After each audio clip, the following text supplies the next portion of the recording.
main bridgehead of the adversaries of the United States and its criminal networks and enemies that support them. So now Venezuela has turned, our territory, our resources, our institutions have been taken by, they are being captured by these actors, these criminal actors. In the case of Iran, Iran has turned Venezuela into its satellite, operating from the heart of the Americas. Not only the National Guard has been operating and training forces, they have given technology in drone systems. They are building drones, armed drones in our country, and they have used Venezuelan financial system to launder their resources for groups such as Hezbollah and other terrorist groups to operate, giving them over 10,000 Venezuelan passports to freely move around the world and the Americas. And I insist, this is not thousands of kilometers away. This is 3 hours by air away from Florida. In the case of Russia, Russia has armed Venezuela. Russia has helped in intelligence, espionage, and technology. And they have agents currently operating in our country. And finally, in the case of China, I don't know if you guys are aware, but Venezuela has turned to be the first in China's history receiver of loans. The largest loan portfolio China has had in its history is Venezuela, over $60 billion. And one thing that I'm surprised is not been noted before is that China in 2012 got granted, commissioned by President Hugo Chavez, then President Hugo Chavez, to its state-owned company called CITIC, a report, a full studio, geological studio of Venezuelan mineral resources. And this information only China has, whereas Venezuelan deposits of gold, minerals, rare earth, critical minerals, all this information right now is owned by China. So look, we have to understand that now Iranian, Russian, and Chinese have operations in Venezuela, military, intelligence, and technology, only 3 hours away from Florida. And a transition to democracy will certainly dismantle this, turn Venezuela into the strongest security ally of the United States and Western democracies in the region.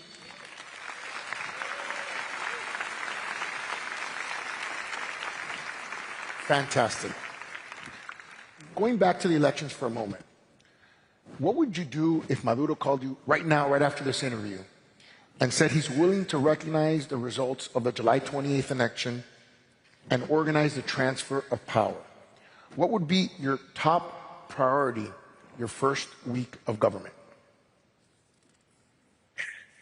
Well, Francis, as you are aware, we had offered Nicolás Maduro from day one, after we won by a landslide, the possibility of a negotiated transition. He has rejected it over and over again, and on the contrary, has unleashed the worst repression wave in our history. We have dozens of innocent citizens that have been disappeared, tortured, abused, people whose houses have been marked just because they defended the votes.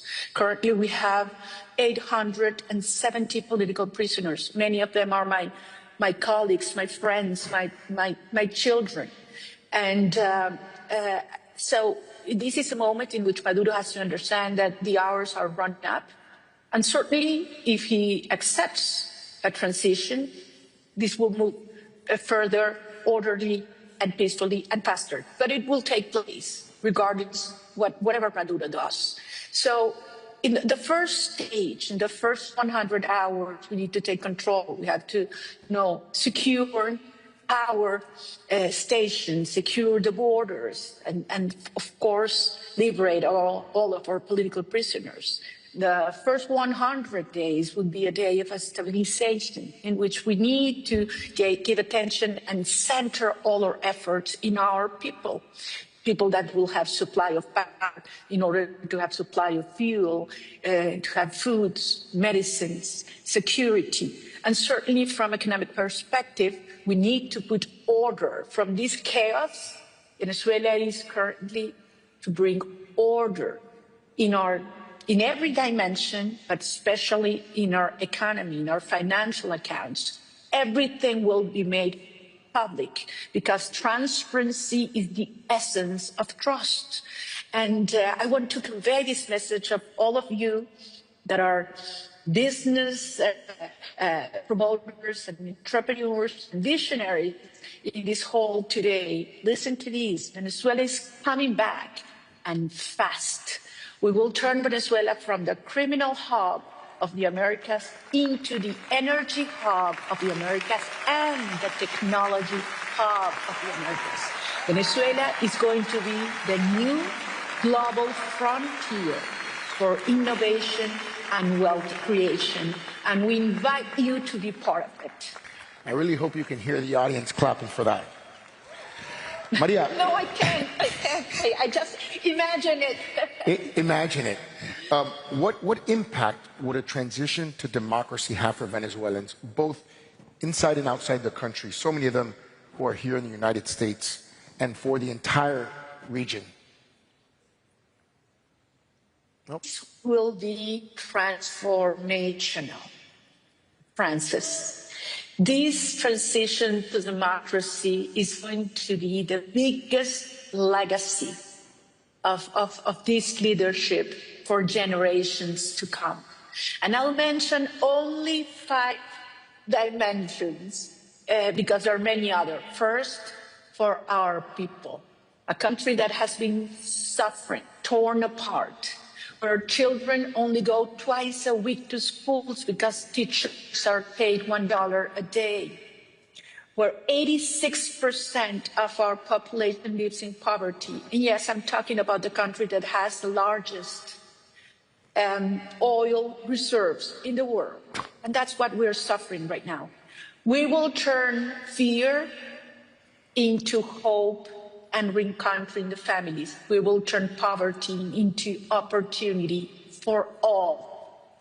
For the region, for the US, we will turn this criminal hub into a security shield in the heart of the Americas. We will dismantle these criminal cartels, drug cartels, transnational criminal organizations. We will push out those agents from regimes that have used our country to turn our country into a real threat for the national security of the region. And certainly we will establish long-lasting alliances for the security of the whole hemisphere.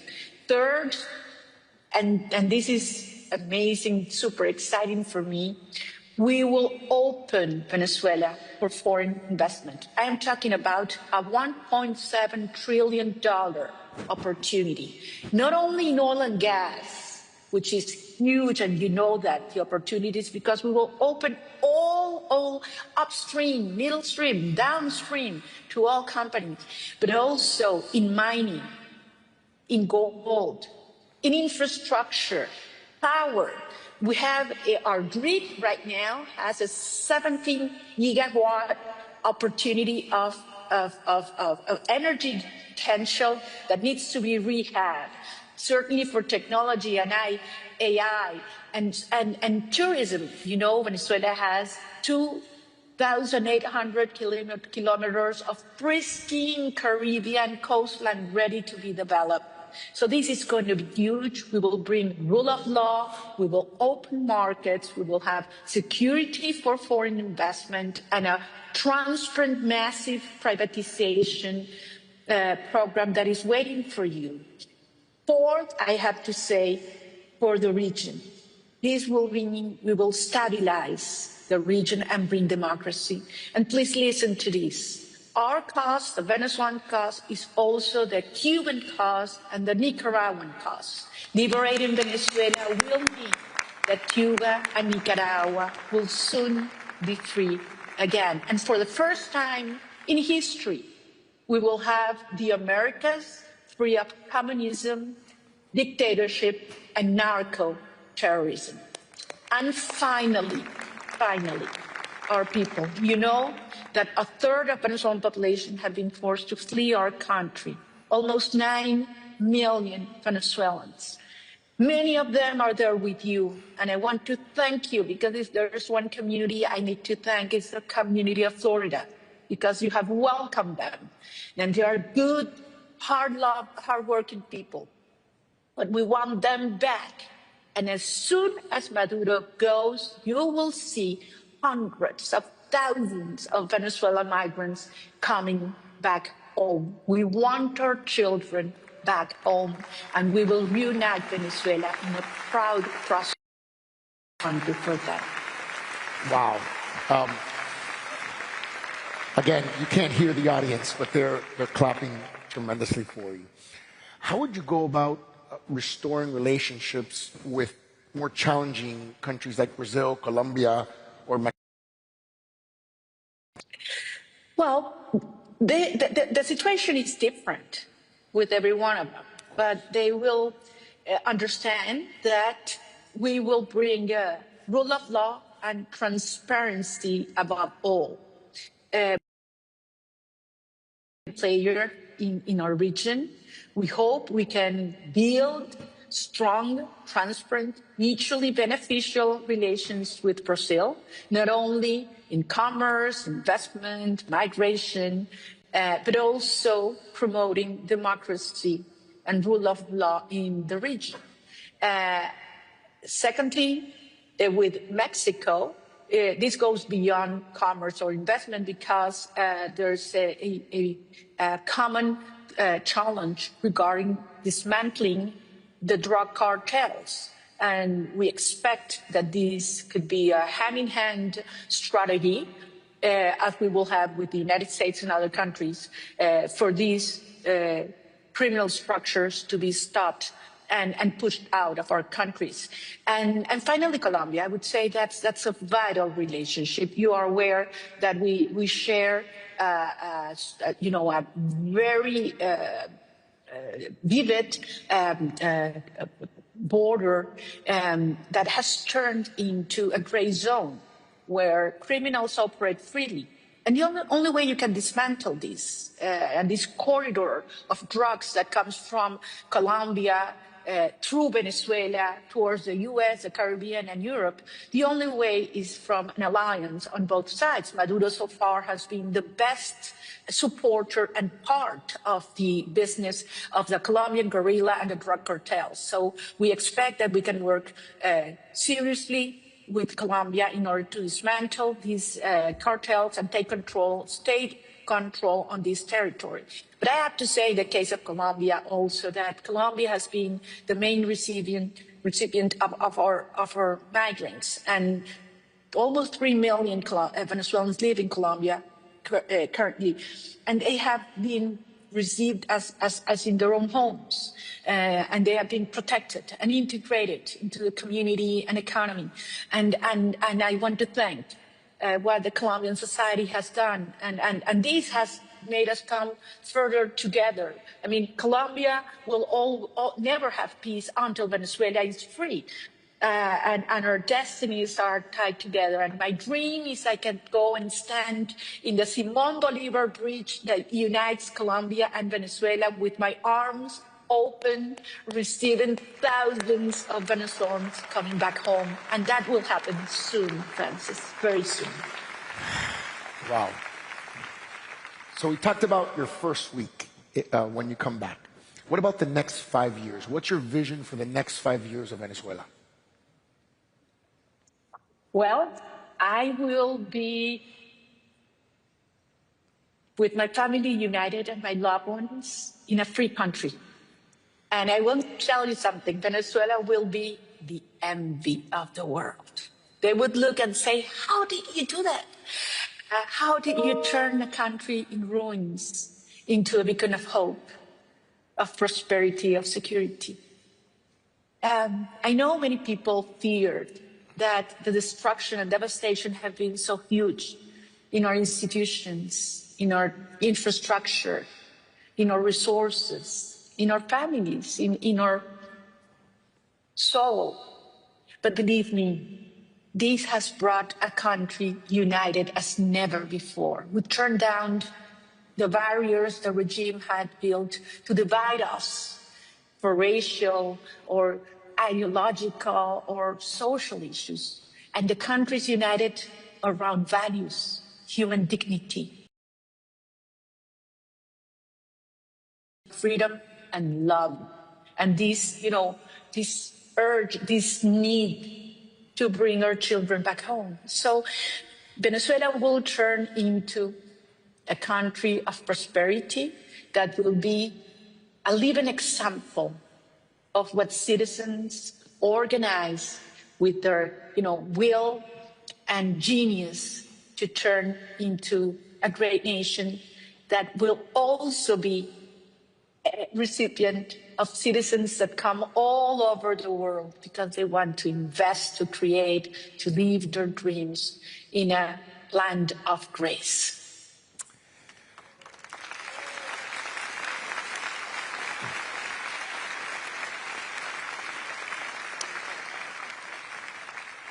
When I pause, it's because they're clapping and chanting libertad. We spoke yesterday on the phone, and you invited me to a free Venezuela, and I look forward to that day where I can go with my wife, who's in the audience, to visit you in the presidential palace one day. We have a special moment here. You're speaking to the world. You're speaking to the Miami community. You're speaking to the Florida community in the United States. We're going to have the President of the United States here later, President Milei tomorrow. What is your message to the people of Miami, to the people of Florida, that, as you said, would probably love nothing more than just be able to go back to their country that's been destroyed by this regime? What's your message for them? Look, Francis, if there's one community in the world I owe gratitude, is to the people of Florida. Because you have received thousands of good, hardworking, family-loving Venezuelans. You have opened your schools, your businesses, your hearts for them.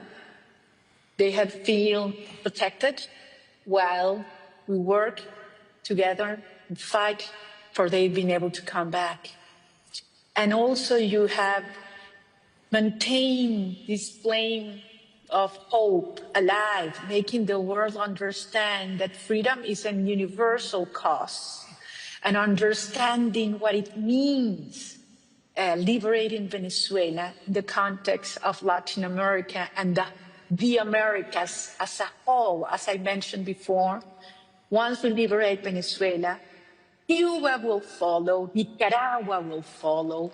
We will have this continent free of communism, dictatorship, and narco-terrorism for the first time in history. This is huge. So I want to thank all of you in your community, teachers, owners of businesses,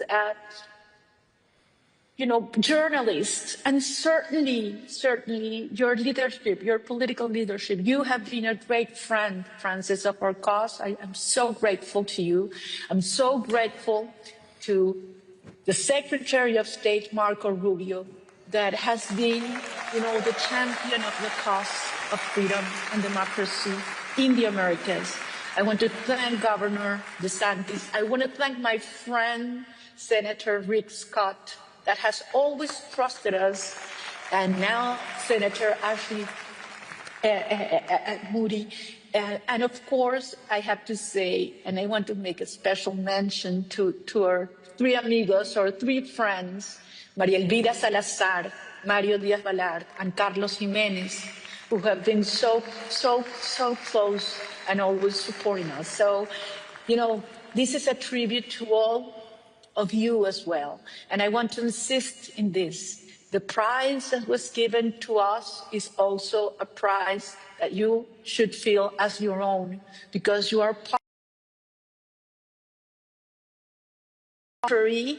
Will always remember what you have done as a community, as a nation, for freedom and justice around the world. So Venezuela will be free, and I'm looking forward to that day when I will hug you and embrace you and receive you in this wonderful country. Thank you very much.